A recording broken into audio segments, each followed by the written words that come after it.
Ya, Assalamualaikum warahmatullahi wabarakatuh dan selamat sejahtera. Okay, so ni kita sambung lesson yang kedua untuk kebarangkalian. Okay, untuk lesson kedua ni kita akan belajar mengenai bagaimana nak melakukan pengiraan kebarangkalian dan juga bagaimana nak menganalisis kebarangkalian. Setakat mengira kita perlu tahu apa maksud daripada pengiraan yang kita buat tu. Okay, so seterusnya. Okay, firstly cikgu akan perkenalkan mengenai nilai kebarangkalian. Dalam matematik, sesuatu kemungkinan tu dia mempunyai nilai.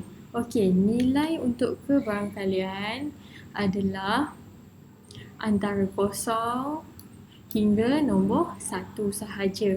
Okay, and then kebarangkalian kita meletakkan simbol untuk kebarangkalian adalah PA. PA ni adalah kebarangkalian. Okay, kenapa kita guna huruf P adalah sebab dia berasal daripada perkataan bahasa Inggeris iaitu probability. Okay, so kebarangkalian punya nilai mesti antara 0 hingga 1. Jika awak kira tiba-tiba dia punya nilai lebih daripada 1, contoh 1.2, 1.3, 1.4, itu adalah salah. Okay, so ataupun awak dapat nilai tu kurang daripada 0. Contoh kalau kurang daripada 0, negatif lah. Nombor-nombor negatif, so jawapannya adalah salah. Nilai kebarangkalian mesti antara 0 hingga 1 sahaja. So maksud dia punya nilai boleh jadi 0.2, 0.33, 0.5. Okay? Okay, next adalah kita kena tahu maksud di sebalik nilai ni. Okay, kalau nilai dia 0, bermaksud sesuatu peristiwa itu tidak mungkin akan berlaku. Kosong tu tak mungkin akan berlaku. Kalau nilai tu 1, dia penuh lah 1, dia pasti akan berlaku. Okay, so kalau nilai 0.5, kalau 0.5 adalah sama ada dia boleh berlaku ataupun tidak boleh berlaku. Dia half-half macam tu.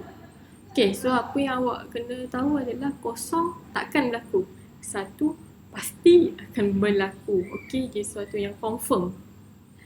Okay, next. And then awak kena faham juga adalah semakin besar nilai kebarangkalian, maksudnya nilai kebarangkalian tu menghampiri nombor 1, contoh 0.99, 0.98 macam tu, semakin pasti sesuatu kemungkinan akan berlaku. Okay, so semakin besar nilai tu, semakin pasti akan berlaku sebab dia menghampiri nombor 1. Okay, kalau nombor 1, dia confirm akan berlaku. Macam itulah. Contoh, kita ada satu kebarangkalian 0.9 dengan 0.1. Which one yang pasti, which one yang lebih, kemungkinannya lebih akan berlaku adalah 0.9. Okay, macam tu.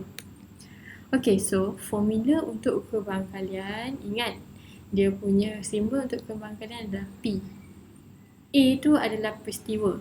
PA adalah kebarangkalian sesuatu peristiwa A. Contohlah kita namakan peristiwa tu peristiwa A. Sama dengan NA bahagi NS. Alamak, apa itu NA? Apa itu NS? Okay, NA adalah bilangan kali berlaku peristiwa A. Manakala NS adalah bilangan percubaan keseluruhan. So basically, kebarangkalian ni adalah nisbah di antara NA dengan NS. Okay, NA adalah bilangan kali berapa banyak dia berlaku sesuatu peristiwa. Okay, contoh peristiwa A. Okay, NS adalah keseluruhan, percubaan keseluruhan. Okay, jumlah semuanya. Okay, so daripada formula ni, awak boleh buat pengiraan dan saya akan tunjukkan beberapa contoh pengiraan supaya awak lebih faham apa itu NA, apa itu NS. Okay. Okay, kita tengok peristiwa 1. Okey, di dalam sebuah kelas terdapat 25 pelajar lelaki dan 5 pelajar perempuan. Okey, maksudnya dalam kelas ni pelajar lelaki lah ramai kan? Okey, guru akan memilih seorang pelajar secara rawak untuk menjawab soalan di hadapan kelas. Okey, cikgu akan pilih secara rawak. Secara rawak tu maksudnya secara bebas, tak ada apa-apa syarat pun. Okey, yang pertama, soalan pertama cari kebarangkalian bagi peristiwa berikut. Kalau soalan cakap cari kebarangkalian, ni keyword dia keyword dia cari kebarangkalian, bermaksud awak kena gunalah formula PA sama dengan NA bagi NS. Okey, so peristiwa apa? Peristiwa A yang pertama adalah guru memilih pelajar perempuan. Okey, so kita buat macam ni lah. Kebarangkalian P dalam kurungan P huruf kecil ni adalah pelajar perempuan. Saya letak short form sahaja. Okey, dalam formula dia guna A kan. A tu boleh diubah. Peristiwa A, peristiwa B, peristiwa apa-apa pun saja awak boleh tulis dalam kurungan tu. Okey, so ni adalah kebarangkalian P ni ada kebarangkalian untuk memilih pelajar perempuan sama dengan NP bermaksud bilangan pelajar perempuan bahagi dengan NS. NS ini adalah bilangan keseluruhan. Keseluruhan tu maksudnya semua sekali. So, bilangan pelajar perempuan adalah 5 bahagikan dengan keseluruhan. Keseluruhan ingat kena tambah pelajar lelaki campur pelajar perempuan. 25 campur 5 adalah 30. And then sampai sini awak guna kalkulator dapatkan dalam perpuluhan. So guna kalkulator awak akan dapat 0.166666. So saya nasihatkan awak buatlah 3 titik perpuluhan and then bundangkan. Okay, 3 titik perpuluhan adalah selepas titik perpuluhan ni kena ada 3 nombor. 0.167.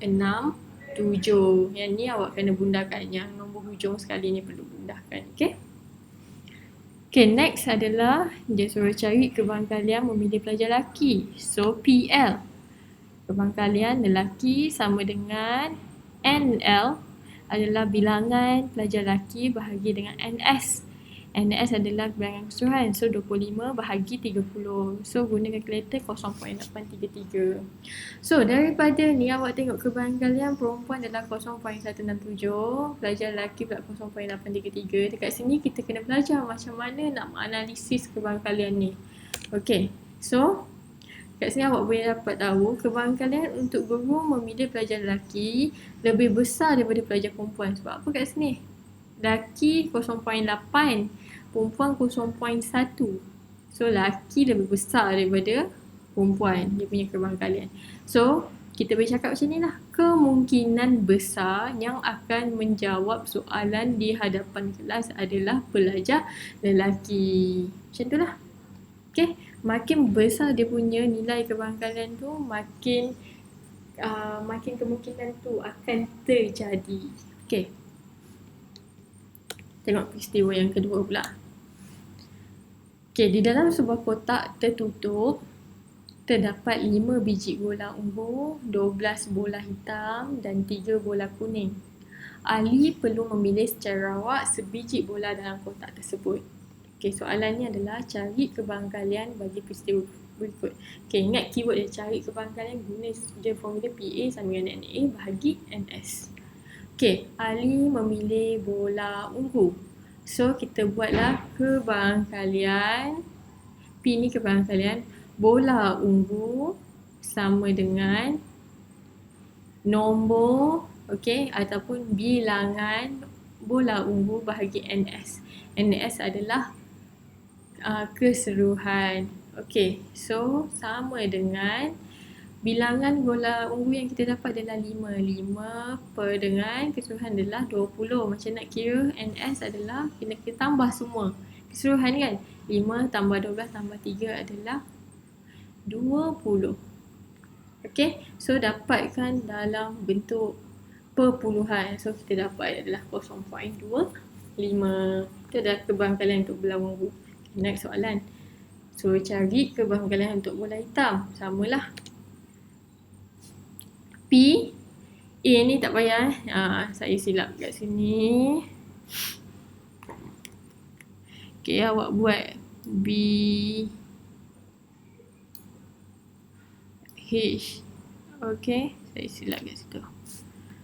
Okay, and then P bola hitam sama dengan NBH adalah bilangan bola hitam bahagi dengan keseluruhan. So bilangan bola hitam adalah 10 bahagi dengan suruhan adalah 20. Kita dapat 0.5. C. Ali memilih bola kuning. Okey, so ni pun sama. Cikgu silap kat sini. Awak tulis kat sini kebarangkalian P tu kebarangkalian, okey, B, K. Okey. Kebarangkalian bola kuning adalah bilangan bola kuning bahagi dengan keseluruhan. NS adalah keseluruhan. So, sama dengan 3/20 sama dengan 0.15. Okey, soalan macam ni very simple. Sebenarnya bilangan dia bahagi dengan keseluruhan. Okey, soalan nombor 2 kita cuba tengok kan. Soalan nombor 2 ni berkaitan dengan analisis. Terdapat satu permainan dijalankan. Permainan ini akan dikira menang jika dapat berjaya memilih bola kuning di dalam tersebut. Okey, maksudnya nak buat satu permainan ni dalam kotak tu tertutup kan. And then kalau kita dapat pilih bola kuning, kita menang. Okey, so soalan tanya, adakah Ali berpeluang untuk memenangi pertandingan ini? Terangkan menggunakan analisis kebarangkalian. So, firstly kita tulis ayat macam ni. Kebarangkalian untuk Ali memilih bola kuning adalah 0.25. Sorry ni salah ni. Ya Allahu Akbar. Saya betulkan. Control. 0.15. Okay. Kebarangkalian untuk Ali memilih bola kuning adalah 0.15. Okey, so kat sini kita boleh terangkan nilai kebarangkalian ini adalah rendah berbanding kebarangkalian bola yang berwarna lain. So dekat sini awak boleh nampak kat sini 0.15 adalah yang paling rendah. Okey, ini bermaksud peluang untuk Ali menang adalah terlalu tipis. Okey. So untuk menang dalam pertandingan ni sangat tipis memandangkan kebarangkalian untuk dapat bola kuning adalah yang paling rendah. Okay, so kalau dalam ni, kalau nak menang, kalau pertandingan ni buat bola hitam, pilih bola hitam, dia akan mudah untuk menang sebab dia punya kebarangkalian adalah yang paling tinggi. Okay, next. Kita tengok peristiwa 3. Peristiwa 3 ni adalah saya pernah bincangkan sebelum ni. Okay, ni adalah satu roda impian yang diputar 2 kali. And then soalan bertanya, so tuliskan ruang sampel uji kaji dengan menggunakan tata tanda set. Okay, kalau 2 kali kita kena buat kaedah dahan pokok. Okay, saya tak nak buang masa untuk explain yang ni sebab kita dah explain dengan video sebelum ni. Okay, so kita akan keluarkan dia punya kesudahan yang mungkin. So kita semua sekali ada 9 kesudahan yang mungkin. 1, 2, 3, 4, 5, 6, 7, 8, 9. So kita boleh tulis ruang sampel sama dengan buat kurungan, curly bracket and then keluarkan, ambil semua sekali nombor-nombor yang berwarna biru ni. Okay, so next soalan. Soalan adalah cari kebarangkalian bagi peristiwa berikut. Okay, so cari kebarangkalian kita kena guna formula kebarangkalian PA sama dengan NA bahagi NS.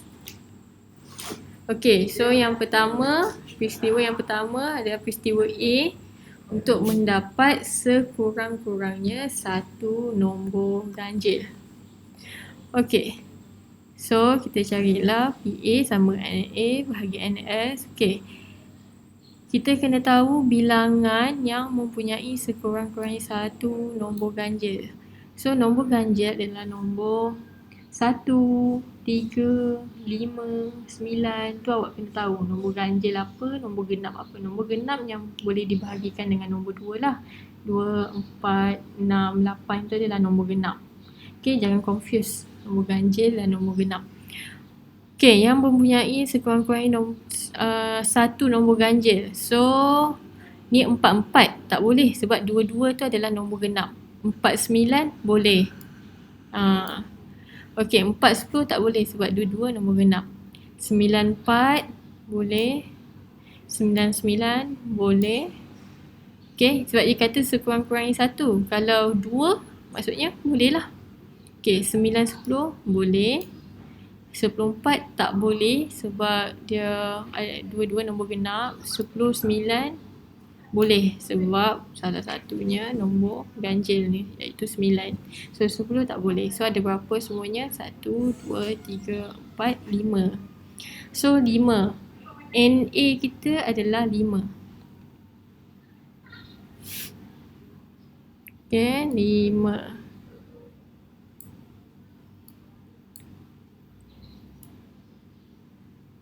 Okay, 5/9. Lepas tu kena guna kalkulator. Carilah 5 bahagi 9 berapa. 5 bahagi 9 adalah 0.555. Okay, yang tu silap tu. Tekan 0.555. Dia panjang. Kalau panjang kena buat dalam 3 titik puluhan. Okay, itu 0.556. 3 titik puluhan adalah ada 3 nombor selepas titik puluhan. Okay. Okay, next soalan. Okay, peristiwa B adalah mendapat sekurang-kurangnya satu nombor gandaan 3. Gandaan 3 ni apa? Gandaan 3 adalah sifir 3. Maksudnya 3, 6, 9. Maksudnya ada nombor yang gandaan 3. So, antara nombor 4, 9 dengan 10, mana satu nombor gandaan 3? Itu nombor 9. So, kita tengok yang ada nombor 9. Okay, ni untuk peristiwa B, saya bulatkan. 49, 94, 99, 910, dan 10, 9. Yang lain tak boleh. So ada 5 jugalah. So PB sama dengan NB bahagi NS sama dengan, okay, NB ni adalah yang dapat sekurang-kurangnya gandaan 3. Tadi kita kira 5 juga. Sama je dengan A ni tadi kan. 5 bahagi 9 adalah 0.556. Macam tu. Okay. Yang A ni saya silap kira tadi. Okay. Yang sepatutnya 5 bukan 4 Okay, next. Okay, soalan nombor 3 ni adalah soalan tentang analisis kebangkalian. Awak kena tahu ni. Okay, di dalam satu permainan yang menggunakan roda ini, pelajar perlu mendapatkan nombor yang sama bagi dua putaran untuk memenangi permainan ini. Adakah permainan ini adil? Okay, firstly, kalau soalan tanya macam ni, kita kena, kalau tanya adil ke tidak, awak kena tahu kalau benda sesuatu permainan itu adil, kebangkalian untuk menang dengan kebangkalian untuk kalah adalah mesti sama banyak. Okey, contoh menang 0.5, kalah pun 0.5. Yang tu adil. Kalau dia berbeza, dia maksudnya dia tidak adil. Okey, so dalam permainan ni, putar dia mesti dapat nombor sama. Maksudnya 4-4, 9-9, 10-10.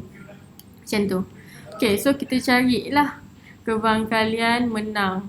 Okey, bilangan boleh menang kita tengok kat sini. 4-4, 9-9 dengan 10-10. Ada 3.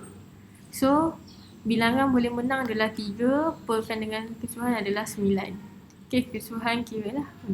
Awak nak tengok daripada ruang sampel pun boleh. Sama je. 3 bahagi 9 adalah 0.33. Okay. Okay, next. Kebangkalian untuk kalah. Okay, bila soalan tanya adil, awak kena cari kebangkalian menang dan kalah. Okay. Okay, kebangkalian untuk kalah adalah okay, bilangan untuk kalah adalah yang selain daripada yang menang lah. 1, 2, 3, 4, 5, 6. So ada 6 bahagi 9 adalah 0.67. So kita boleh tengok kebangkalian untuk menang dengan kebangkalian untuk kalah adalah berbeza, dia tak sama. So kebarangkalian untuk menang adalah lebih rendah daripada kebarangkalian untuk kalah. So macam mana awak nak tulis, nak menjawab soalan macam ni adalah awak kena tulis macam ni. Kebarangkalian untuk menang adalah 0.3, manakala kebarangkalian untuk kalah adalah 0.67. Awak nyatakan dahulu nilai kebarangkalian tu. Okay, and then selepas tu baru awak explain. Permainan ini didapati tidak adil kerana nilai kebarangkalian menang dan kalah adalah berbeza. Okay, para pelajar akan lebih cenderung untuk kalah dalam permainan ini kerana nilai kebarangkalian untuk kalah adalah lebih tinggi. Okay, sesuatu permainan yang adil adalah kebarangkalian untuk menang dan kalah adalah sama. Itu awak kena ingat. Okay, next. Peristiwa yang keempat adalah suatu tinjauan tentang bilangan kematian akibat kemalangan dalam tempoh tertentu ditunjukkan dalam jadual di bawah. Okey, so dekat sini kita boleh nampak lah motor ada 600 kematian, kereta 200 kematian, lori 80 dan bas adalah 120. Dan soalan boleh tanya cari kebarangkalian bagi kematian yang melibatkan kemalangan. Okey, yang pertama melibatkan motor. So kita cari kebarangkalian M tu adalah motor sama dengan bilangan motor, NM adalah bilangan motor bahagikan dengan keseluruhan. Okey, yang the important thing adalah awak kena tahu keseluruhan. Bila keseluruhan kena tambahkan semuanya sekali. Okay, 600 campur 200 campur 80 tambah 120. Okay, motor adalah 600 bahagi dengan NS adalah 1000. So jawapannya adalah 0.6. Okay, next kereta buat benda yang sama. PK adalah kereta, kebarangkalian untuk kereta. NK adalah bilangan kereta. Okay, so bilangan kereta 200 dengan NS adalah 1000, 0.2. And then lori PL adalah sama dengan NL bahagi dengan NS sama dengan 80 bahagi 1000 adalah 0.08. Okay, and then bus PB, okay, kebarangkalian bus sama dengan NB adalah bilangan bus bahagi dengan keseluruhan adalah 120 bahagi 1000 adalah 0.12. Okay, next soalan. Soalan yang kedua adalah berkaitan dengan analisis lah. Kebarangkalian, apakah kenderaan yang meletakkan anda pada risiko kemalangan terbesar? Okay, kita tengok. Kalau risiko kemalangan terbesar maksudnya yang kebarangkalian untuk mati adalah yang paling tinggi lah. Mana kebarangkalian paling tinggi? Adalah motosikal, iaitu 0.6. Dia paling besar. So jawapan awak yang boleh awak tulis adalah, jawapannya adalah motor. Okay, and then kita kena tulis mengapa? Kerana motor mempunyai kebarangkalian yang paling besar iaitu 0.6. Awak tulislah dia punya dia punya kebarangkalian kat situ. Ini menunjukkan risiko kematian akibat kemalangan adalah besar. Ataupun awak boleh tulis kerana motor mempunyai kebarangkalian boleh lah. Okay, macam tu yang paling besar. Awak kena tulis yang perkataan keyword adalah yang paling besar. Okay, berbanding dengan kereta, lori dan juga bas. Okay, the last one adalah soalan tricky. Soalan tricky adalah soalan tu dia masih menggunakan formula yang sama. PA, kebarangkalian A sama dengan NA, bilangan sesuatu peristiwa A bahagi dengan NS adalah bilangan keseluruhan. Okay, tetapi dia soalan ini tidak straightforward. Dia bukan suruh cari kebarangkalian. Okay, kita tengok soalan yang pertama. Okay, soalan yang pertama adalah kebarangkalian pelajar berjaya. Okay, pelajar yang berjaya huruf kecil ni mendapat diploma ialah 0.75. Okay, so bermaksud dalam soalan ni dia telah bagi nilai PA. PA dia bagi dah 0.75. Okay, daripada 1,500 orang pelajar. Okay, 1,500 orang pelajar ini adalah NS. NS tu adalah bilangan keseluruhan pelajar. berapakah bilangan pelajar yang mendapat diploma? So bermaksud dalam soalan ni dia dah bagi PA, soalan bagi NS, awak perlu cari NA. Okay, macam soalan-soalan yang sebelum ni kita bincang, dia suruh cari kebangkalan saja, kebangkalan NA bagi NS. Tapi soalan ni dia bagi PA bagi NS, suruh cari NA. Macam tu lah, pusing macam tu saja.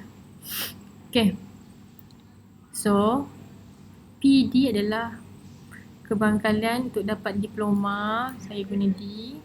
And then bilangan pelajar yang akan dapat diploma bahagi dengan NS. Okay, so kebangkalan kita dah tahu dah, 0.75 sama dengan yang ni kita tak tahu ND, and then bahagi dengan 1500. Okay, so kita nak cari ND, so ni bahagi. Kalau kita pindah ke sebelah, kalau bahagi pindah sebelah akan jadi darab. Okay, so 0.75 dengan 1500 kita akan dapat 1125. So bermaksud bilangan pelajar yang akan dapat diploma adalah 1125. Okay, next soalan. Di dalam sebuah kotak terdapat 500 biji uli. Okay, dan sebuah kotak 500 biji uli, awak kena kenal pasti ini adalah NS. Okay, kebangkalan untuk mendapat uli hijau adalah 0.3. Dia kata kebangkalan kan? So ini adalah PA. Okay, ini adalah PA. Dalam soalan yang macam ni, apa yang awak penting adalah awak kena kenal pasti yang mana satu PA, mana satu NS. Okay, ataupun dia bagi NA, dia suruh cari NS, awak kena tahu. So, kalau awak nak tahu PA, senang je. PA dia mestilah bentuk perpuluhan. Okay, sebab kebangkalan semua perpuluhan. Okay, berapakah bilangan guli hijau? Okay, so kita buat kebangkalan GH, guli hijau sama dengan bilangan guli hijau bagi NS. Kebangkalan kita dah tahu 0.3. Bilangan guli hijau kita tak tahu. Keseluruhan adalah 500. Kita pindahkan sebelah, bahagi, pindah sebelah jadi darab. 0.3 darab 500 adalah 150. So bilangan guli hijau adalah 150. Macam tu. Okay. So kesimpulan daripada lesson yang kita hari ini adalah, yang pertama, awak mesti mampu melakukan penghiraan kebangkalan. Okay, PA sama NA bahagi NS. Okay, dan juga yang kedua, awak mesti mampu menganalisis kebangkalan tu. Mesti tahu risiko ni makin besar ke, nak menang lebih tipis nak menang ke, ataupun mudah untuk kalah ke, macam tu. Adakah permainan ini adil ataupun tidak? Permainan itu adil adalah untuk menang dan kalah mesti sama kebangkalannya. Okay. Okay. Sekian, terima kasih.